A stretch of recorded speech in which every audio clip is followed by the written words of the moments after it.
Ang intense ng mga kaganapan ngayon sa abot kamay na pangarap sapagkat manganganib ang buhay ni Don Pepe dahil sa gagawin sa kanya ni Doc Carlos. Dito nga ay walang kaalam-alam si Don Pepe na imbis na gamutin siya ni Doc Carlos ay meron na pala itong masamang balak sa kanyang buhay.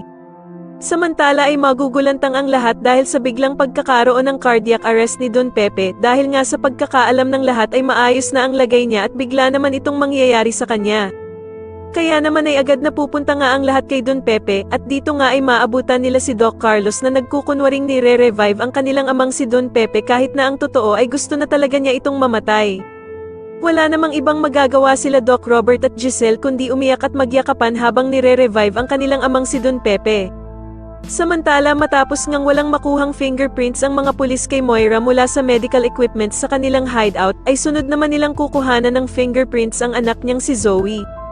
Kaya naman ay manginginig sa takot itong si Zoe dahil sa alam niyang mabibisto silang mag-ina pag siya na ang nakuhaan ng fingerprints ng mga pulis.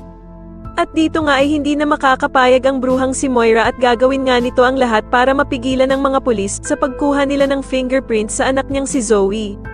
Sa kabilang banda naman ay biglang tatawag si Lynette kay Giselle at takang-taka naman siya kung bakit humahagulgol ng iyak itong si Lynette. Kaya naman ay agad niyang tatanungin si Lynette kung bakit ito umiiyak at kung meron nga ba daw na nangyari sa kanyang amang si Don Pepe.